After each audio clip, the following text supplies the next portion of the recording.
পয়লা মে থেকে হইচইতে শুরু হতে চলেছে পরমব্রত চট্টোপাধ্যায় পরিচালিত নতুন ওয়েব সিরিজ ভোগ।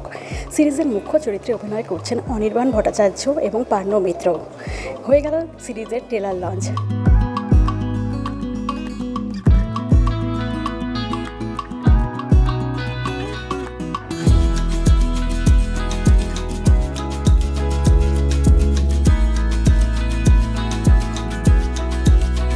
প্রথমত বলি যে অভিক সরকারের লেখায় দুটো জিনিস আমি একটু আগে বলছিলাম। একটা জিনিস আছে অতীনের একাকিত্ব। অভিকদা কিন্তু কোথাও লেখেননি অতীন খুব একা, কিন্তু অতীন যেভাবে ওর জীবনটা অতিবাহিত করে তার মধ্যেই আছে যে অতীন আসলে একটা খুব একলা মানুষ। হ্যাঁ, এইটা একটা জিনিস আমাকে ভীষণভাবে আকৃষ্ট করেছিল।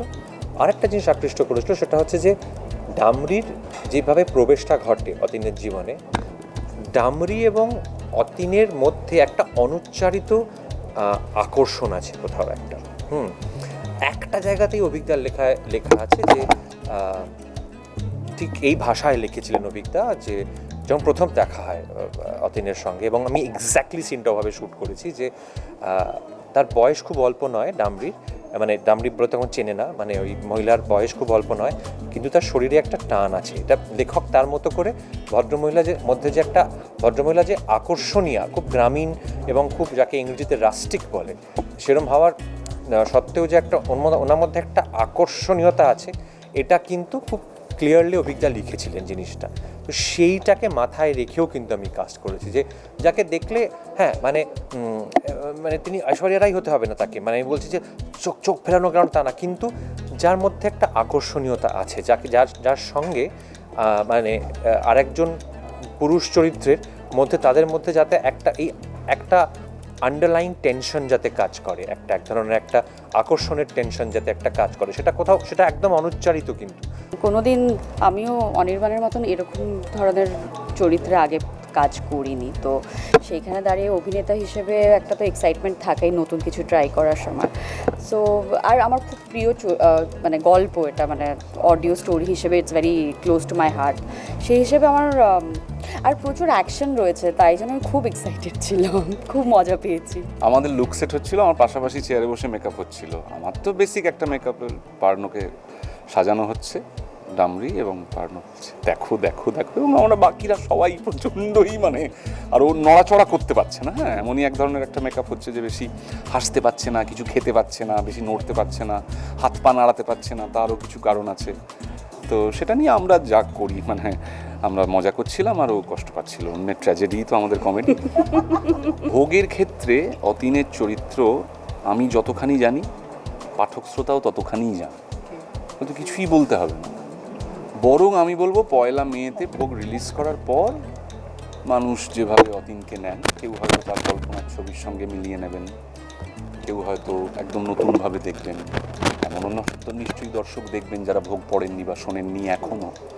তো আমি চরিত্রটার প্রতি একটা সৎ থেকে তার সৎ ইমোশনটাকে বের করে আনার বা প্রকাশ করার চেষ্টা করেছি অভিনেতা হিসেবে। পয়লা মে ভোগ দেখুন হইচইতে, আশা করি সবার ভালো লাগবে এবং অন্যদেরকেও দেখতে বলুন, আমাদের সিরিজটা হিট করুক। গল্পটা গল্পটা যেভাবে এগোয়, সেই চলন ঘটনা এক্স্যাক্ট এক, ঠিক আছে, আমি ওটাতে হাতই দিইনি কোনোভাবে। আমি যেটা করেছি, যে বললাম অতীনের একাকিত্বটার জায়গাটা আমি একটু, যেরকম হয় না আমরা ছোটোবেলায় নোটস নিতাম যখন আমরা কিছু জায়গায় আন্ডারলাইন করতাম লাল দিয়ে বা পেন্সিল দিয়ে, ওটা কেন করতাম, যাতে ওটা একটু সেকেন্ড টাইম যখন পড়ি যাতে তার হাইলাইটেড পার্টটা যাতে আমার মাথায় থাকে, ওইটা একটু আন্ডারলাইন করা আছে হাইলাইট করার জন্যে। আর এছাড়া ধরো একটা গল্প, একটা বড় গল্প, সেটা হয়তো পুরোটা বলতে গেলে আমার ওটা 4 ঘন্টা জিনিস হয়ে যেত, তো সেটাকে তো কিছু জায়গা থেকে কিছু জিনিস বাদ দিতে হয়, কিছু জিনিস রাখতে হয়, সেটাকে একটা লেভেলে যেটা স্টোরি এডিটিং বলে, মানে গল্প লেভেলেও কিন্তু একটা সম্পাদনা হয়, শুধু যেটা শ্যুট করলাম তার সম্পাদনা নয়।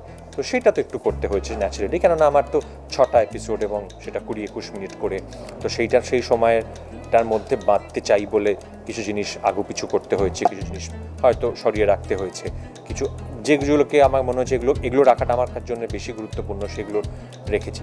বাট গল্পের চলন, গল্পের শুরু, গল্পের শেষ সব একদম এক। বাঙালি হিসেবে আমাদের একটা ফ্যাসিনেশন ছোটোবেলা থেকে থাকে, অতিলৌকিক অলৌকিক, মানে মানে কী বলবো, জীবনের মানে মরণের পর কি এসব নিয়ে আর কি। হ্যাঁ, যে কারণে আমাদের বাংলা সাহিত্যের সমস্ত বড় বড় সাহিত্যিকরা সবাই ভয়ের গল্প লিখেছেন, ভূতের গল্প লিখেছেন, সুপারন্যাচারাল গল্প লিখেছেন। সেইখান থেকে আসে, ছোটোবেলা থেকে আগ্রহ ছিল। এটাকে পর্দায় ফুটিয়ে তোলার আগ্রহটা আমার বছর 4 আগে প্রথম শুরু হয়।